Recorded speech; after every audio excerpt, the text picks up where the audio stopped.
Budget जो है वो पूरे देश का बजट है, और अगर बजट में 2.25 लाख करोड़ रुपए किसान व ग्रामीण विकास के लिए रखे गए तो उसमें हरियाणा नहीं है क्या? अगर 3 लाख करोड़ रुपए महिलाओं से जुड़ी योजनाएं के लिए रखे गई, महिलाएं हरियाणा नहीं है क्या? अगर 2 लाख करोड़ रुपए युवाओं के लिए रखे गए तो उसमें हरियाणा नहीं है क्या?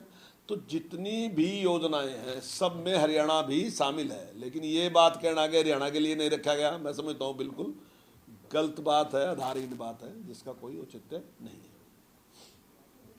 और ये बजट जो है वो अर्थव्यवस्था को मजबूत करने वाला बजट है। और अभी तक जो बजट और भी प्रस्तुत किए गए, देखिए चुनाव से पहले भी जो बजट प्रस्तुत किया गया वो भी लोक लुभावना बजट नहीं था, वो भी अर्थव्यवस्था को मजबूत करने वाला बजट। और माननीय प्रधानमंत्री जी ने 5 ट्रिलियन की अर्थव्यवस्था की बात कही गई, तो ये उसमें एक मील का पत्थर साबित होगा।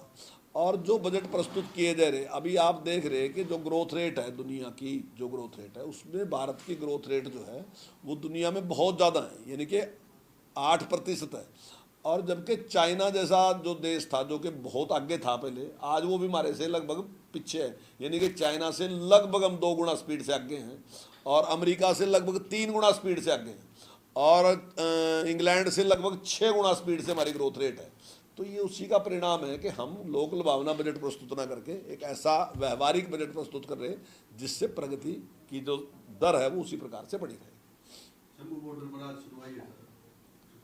देखिए सुप्रीम कोर्ट जो भी आदेश देगा उसका पालन होगा, पर हम जो हमारा कहना है वो ये है कि हर व्यक्ति को अपनी बात कहने का अधिकार है, और अगर कुछ लोग इस प्रकार की बात कहना चाहते हैं तो वो निश्चित तौर से बात कहें। आंदोलन करने वाले लोग भी अगर बात करना चाहते हैं तो स्वागत है उनकी बात का।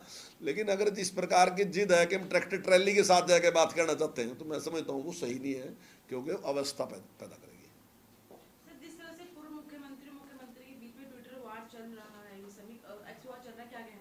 नहीं, निश्चित तौर से नॉन स्टॉप हरियाणा है।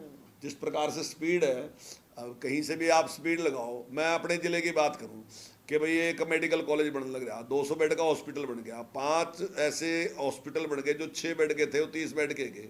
जहाँ पहले एक कॉलेज था वहाँ 5 कॉलेज और खुल गए, जहाँ सारे जगह ITI खुल गई, इतनी ITI, इससे ज़्यादा ITI खुल गई। तो ये सारी व्यवस्थाएं, जो चाहे पुल बनाने की बात है, चाहे सड़क बनाने की बात है, जहाँ कभी सोचा भी था एक्सप्रेस हाईवे बनेगा, आज वो कैल से लेके और ताजेवाड़े तक एक्सप्रेस हाईवे 1200 करोड़ रुपए से बनने लग रहा। और जिस एक्सप्रेस हाईवे की बात इन्होंने पता नहीं कितनी बार इन्होंने कही, लेकिन इनके टाइम में पूरी नहीं, वो हमारे टाइम में चाहे यमुनानगर से पंचकुला, बल्कि आप ये कहोगे पंचकुला से हरिद्वार, वो बन के तैयार है।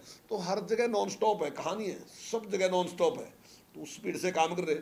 और ये बार बार कहते हैं कि हिसाब दो, हम तो हिसाब देने के लिए तैयार, हम तो रोजाना सुबह बैठ के इंतजार करते हैं कि कहीं कांग्रेस हिसाब लेने आए तो सही ना।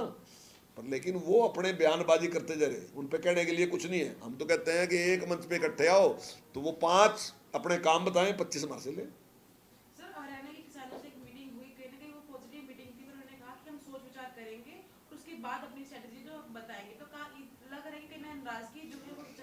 देखिए हमारी हमेशा पॉजिटिव सोच रही है, और हमारा पूरा प्रयास रहा है कि किसान के लिए जो अच्छे से अच्छा हम कर सकते हैं, मजदूर के लिए जो अच्छे से अच्छा कर सकते हैं, वो हमारा पूरा प्रयास है करने का, और वो प्रयास हम कर भी रहे हैं। देखिए पूरे देश में जो गरीबी का मापदंड रखा गया वो 1,20,000 रुपये, और 1,20,000 से कम है, कुछ प्रदेश ऐसे भी जहाँ 60,000 है। हमने 1,80 रखा, हमने 1,80 से कम जिसकी आमदनी उसको भी हमने गरीब मिला। आयुष्मान भी हमने, मैं समझता हूँ पूरे देश में सबसे ज़्यादा हमने दिए। तो चाहे वहाँ किसान की बात है, चाहे वहाँ मजदूर की बात है, उसके लिए हम बेहतर से बेहतर काम करते हैं। चाहे किसान की फसल खरीदने की बात है, हम 14 फसलें खरीद रहे हैं। चाहे किसान को मुआवजा देने की बात है, हम किसान को मुआवजा देने में भी पिछली सरकारों के मुकाबले में 10 गुना से भी ज़्यादा है। उन्होंने 1150 करोड़ रुपए दिए, हमने 12,500 करोड़ रुपए दिए। तो हम किसान के लिए भी मजदूर के लिए भी पूरा हमारा प्रयास है। किसानों का धरना चल रहा है सर, वो यही बार बार मांग करे कि मुआवजा नहीं मिल रहा, भावांतर भरपाई के पैसे नहीं आ रहे। देखिए वो तो सारी रिकॉर्ड की बात है। अब ठीक है, कहीं ना कहीं सिस्टम में कोई गड़बड़ रहेगी, कोई 2 किसान की दिक्कत है कि, हालांकि उसकी भी हम इंक्वायरी करवा रहे हैं।